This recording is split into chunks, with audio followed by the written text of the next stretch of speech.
Stage Pass, Institute of Gaming. For more details, contact 709396596. L B Sriram గారు మీ తర్వాత చేశారా వంశీ గారి నా తర్వాత నాకు వాడు నేను వాడు ఆగర్భ శత్రువులు నాటక రంగంలో వాడు నాటకం వేస్తే నాటకం వేస్తే అట్లా వాళ్ళ మంచి టీం అది మాది కూడా మంచి టీము. ఎంత టఫ్ ఉండేదంటే ఒక పరిస్థితిలో వాడికి ఉత్తమ ప్రదర్శన, నెక్స్ట్ పరిస్థితిలో మాకు ఉత్తమ ప్రదర్శన, నెక్స్ట్ పరిస్థితిలో వాడికి ఉత్తమ ప్రదర్శన, నెక్స్ట్ పరిస్థితిలో అలా కొట్టుకుని ఉండడం. బేసిక్గా సీతాఫలం అండి ఇద్దరు మేము కొన్నాళ్ళు అక్కడ ఉన్నాం. అట్లా బాగా పరిచయం. పైగా ఆడు కొంచెం లేట్గా వచ్చాడు. వాళ్ళకి ఆస్కార్ మైల్డ్ అని నేనే పెట్టే పేరు. నేను స్పీడ్ వాడు స్లో. అందుకని నేను వంశీతో దెబ్బలాడా. కనకమహాలక్ష్మి అలా పెద్ద ఇన్సిడెంట్. దెబ్బలాడి వెళ్ళిపోయిన తర్వాత వీణి పెట్టుకున్నా కూడా నా అవసరం వచ్చేది. అప్పుడు నేను నాది చూపించుకోవాలి, రోజుకో గంట వస్తానేమండి. ఆ గంట వచ్చినప్పుడు ఇతను తొందరగా చేయండి, స్పీడ్గా చేస్తాడు బాగుందని, మీరు కూడా ఉన్నారంటే అతను ఆస్కార్ మైల్డ్ అండి, డోంట్ వరీ అనేవాడు. బట్ తర్వాత మేము ఇద్దరం చాలా మంచి మిత్రులు. వాడు కమిటెడ్ ఆర్టిస్ట్. అంటే ఇక మన ఊరు ఈశ అలాంటి సినిమాలు, సొంత ఊరు అట్లాంటి సినిమాల్లో ఇంకా మోస్ట్ కమిటెడ్.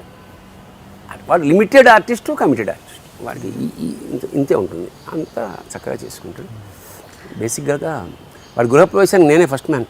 వాడు ఇప్పటికీ చెప్పుకుంటాడు, లంకా భరణి అని పిలుస్తాడు అన్నమాట నన్ను. అంటే నేనే ఉండి అందరిని ఆహ్వానిస్తున్నాను. ఇంత ఆత్మీయమైన మన అభిప్రాయం. అలాంటి ఎల్బి గారికి మరి వంశీ గారితో ఎందుకు ట్యూన్ కాలేదు? ఎందుకు చాలాసార్లు చెప్పారు కూడా ఆయన, ఏంటి టార్చర్ చేసేవారు అంటే ఇతను సౌమ్యుడు. సౌమ్యుడు అంటే నేను సౌమ్యుడినే. ఇప్పుడు అతన్ని భరించడం చాలా కష్టం. వంశీ గారి తత్వాన్ని పట్టుకుని ఫాలో అవడం. అతను అంటే కొడతాడు తిడతాడని కాదు. అతను కొంచెం నచ్చకపోతే ఒకలా ఉంటుంది, నచ్చితే ఇంకోలా ఉంటుంది. నాకు అతని సంస్కృతం నాకు వచ్చు అని తెలిసి నన్ను ఎత్తుని పెట్టేసుకున్నాను. అతనికి కొన్ని ఉంటాయన్నమాట. వీడికి ఇంగ్లీష్ వచ్చు అంటే గౌరవిస్తారు చూసారా, అట్లాగా సంస్కృతం వచ్చు అంటే అతను గౌరవం వంశీ. అయితే ఒకటేంటంటే నేను నన్ను ఎప్పుడో తిట్టాడు, అప్పుడు కుట్టాడు పడలేదు అంటే అందరికీ అందరు చూడు కాదు. నేను వంశీకి అలా 7 సినిమాలు రాశా. అప్పుడు తిట్టాడు, కుట్టాడు, ఏడ్చాను అవన్నీ అంటే నాకు డైరెక్షన్ చేశాక నాకు అర్థమైంది. ఆ సమయంలో తిడుతున్నాను తెలియదు. నాకు సినిమా కావాలన్నప్పుడు పక్కన తిడుతున్నావా, కుట్టినావా, తొక్క, అన్నం మానేసి ఏముండవు.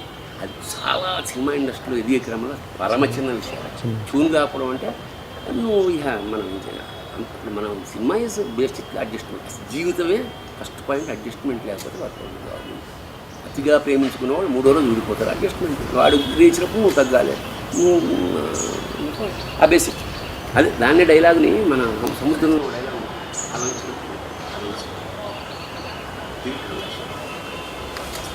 అది లేదు మన వాడి.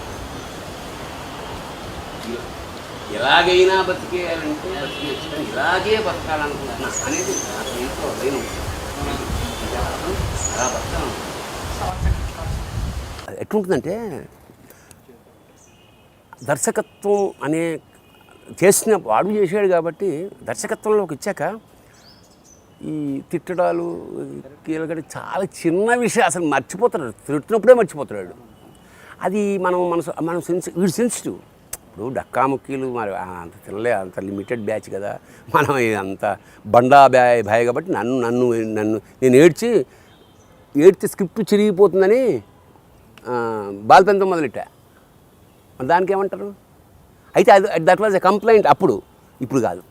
నాకు రియలైజ్డ్ ఇండస్ట్రీలో ఇండస్ట్రీ కాదు, ప్రపంచంలో ఎవడు ఏది చేసినా 100% ద్వేషంతో కాదు, అవసరార్థం గత్యంతరం లేక చేసే క్రియలే ఉంటాయి తప్ప ఈ నాశనం అంత టైం లేదు ఇక్కడ ఎవడికి పక్కన ఇప్పుడు ఇవాళ. సో అది నెగ్లిజిబుల్ థింగ్. ఎవడని తిట్టాడు ఎప్పుడైనా నేనేమన్నా అనుకుంటున్నాము నా సభాముఖంగా నేను అన్నా, వంశీ నన్ను ఇట్లా టార్చర్ పెడితే కళ్ళ నీళ్ళు గారే అని అప్పుడు అనుకున్నా. ఇప్పుడు చాలా అమాయకంగా ఆ పాటి పెట్టకపోతే నేను ఇంత రాటు తెలియవాడిని. I'm thanks to Vamshi. Okay, but ఇది హిపోక్రసీ లేకుండా చెప్పండి ఆన్సర్. మీరు ఒక స్టేజ్లో కోట శ్రీనివాస్ గారికి కాంపిటీటర్గా ఫీల్ అయ్యారు. అతనికంటే నేను గొప్ప నటుని అవ్వగలను అనే పరిస్థితిలో మీరు ఫీల్ అయ్యారు, నిజమేనా? కోట శ్రీనివాసరావు గురించి చెప్తా. కోట శ్రీనివాసరావు గారి ఉండే ఇంట్లో అతనితో నాటకం ఆడుతూ అతని చేత అన్నం కల్పించుకుని ముద్దలు తిన్నవాడిని నేను. అతనితో ట్రావెల్ అయిన వాడిని. త్రికరణ శుద్ధిగా ఒకటి చెప్తా అంటే కోట శ్రీనివాసరావు నాకన్నా కాదు చాలామంది కన్నా గొప్ప నటుడు. Okay. He was never a competition to me. అయితే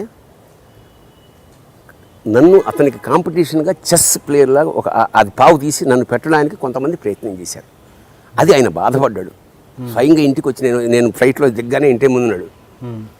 కోట శ్రీనివాసరావు గారు మా ఇంటికి వచ్చాడు ఏమిటి, వ్యక్తిగా గురించి మాట్లాడలా. వ్యక్తిగా 1,00,000 మైనస్ ఉండొచ్చు, యాక్టర్గా hats off to him any day. నాకన్నా చాలా గొప్ప నటుడు, నాకన్నా కాదు చాలా మందికన్నా గొప్ప. వెయిటింగ్ ఇంకా ఏమయ్యా భరణి, ఆ వేషం నువ్వు వేస్తున్నావు కదా, వెయ్యకు. ఎందుకు సార్, నన్ను తీసేసి నీకు ఇస్తున్నారు ఆ వేషం, వేయకు. మరి నేను వేయకపోతే వాళ్ళు పెద్దవాళ్ళు సార్, మరి నాకు సర్వైవల్ లేదు కదా, ఏంటి నాకన్నా గొప్ప, నేను ఇప్పిస్తాను ముందా అంటే మీరు ఇప్పిస్తే వేయాల్సిన స్థితి నాకు లేదు. అయితే వేస్తా అంటావు, తప్పదు సార్ మీరు చెప్పేసారు, వెయ్యనల్లా అబద్ధం ఆడలేదంట, వేస్తా. మీకన్నా గొప్పగా వేసాను లేదా అది పక్కన, నిజానికి గొప్పగా వేయలేదు.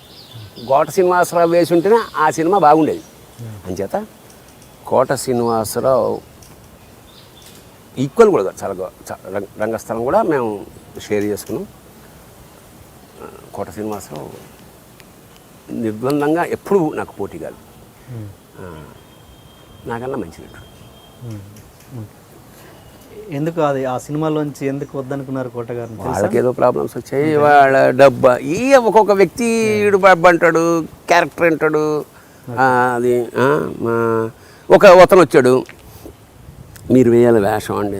నేను నైట్స్ అయితే నేను చేయనయా, 20 నైట్స్ నేను ఎక్కడ చేస్తాను, మీరే వేయాలి సార్, లేకపోతే ఇంకెవరికి వెళ్ళాలి, కోటకి వెళ్ళాలి. అది ఎవరికి వెళ్తాను, అది వెళ్ళి లేదు సార్ నేను మీరైతే నైట్స్ కాకపోతే దాన్ని కొన్ని డేస్ చేసుకుంటే కానీ నేను పడలేనండి అతనితో, మీరే నిన్ననే ఆయన బర్త్డే, నేను విష్ చేసి ఎత్తలేదు. సరస్వతి పుత్ర నమస్కారం అంటుంటాడు. ఎందుకంటే నాటకాల్లో నేను ఆయన డైరెక్ట్ చేశాను. ఇట్లా చేస్తే కోట శ్రీనివాసరావు మహానటుడే, కానీ నాటకాల్లో మాకన్నా ఏం కాదు. మేము చాలా గొప్ప నటులు, రంగస్థలం మీద మేము చాలా గొప్ప నటులు, చాలా పాపులర్ మేము కోట శ్రీనివాసరావు కన్నా. సినిమాల్లో చాలా గొప్ప. ఏంటి తేడా అక్కడికి ఇక్కడికి అంటే మా పాత్రలు. ఇప్పుడు అతనికి క్లిక్ అయిన తర్వాత మంచి పాత్రలు రాస్తారు, మంచి పాత్రల వల్ల ఎలివేట్ అవుతాడు. ఇప్పుడు అంతే కదా. ఇప్పుడు ప్రకాష్ రాజ్లా చేసేవాళ్ళు చాలామంది ఉన్నారు, కానీ ప్రకాష్ రాజ్ కోసం రాసే పాత్రల వల్ల అతను ఎలివేట్ అవుతాడు.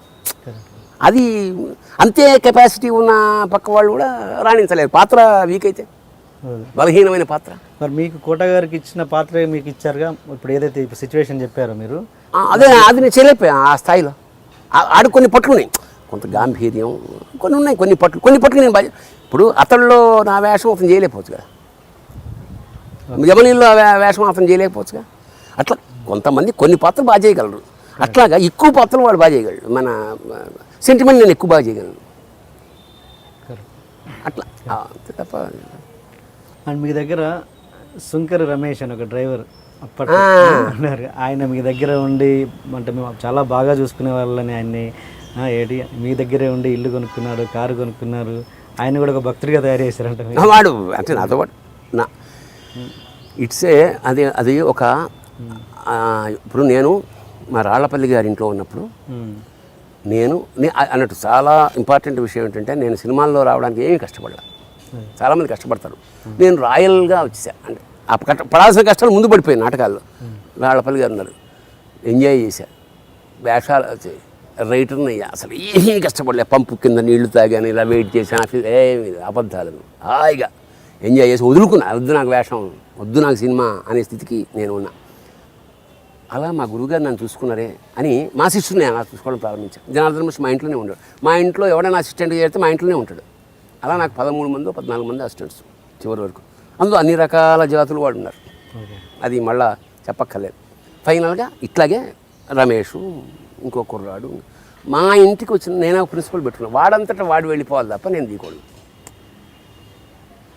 సో అలాగా మా మేనేజర్ ఉన్నాడు, మన మేకప్ మెన్, అతనేమో ఇల్లు కట్టుకున్నాడు, ఒక కొడుకు అమెరికాలో చదివాడు, ఒక కొడుకు అక్కడ చదువుతున్నాడు, కంఫర్టబుల్ నాతో. అంటే మన దట్స్ వాట్ మ్యాక్సిమం వీకెండ్ మనం ఏమి ఇచ్చాము వాళ్ళకి, మనకు పనిచేసినందుకు కృతజ్ఞత చూపించుకున్నాం. మనతో కుటుంబ సభ్యులండి, ఇంకా మన ఇంటికి ఎవడైనా వస్తే వాడు you will become a family member కథం.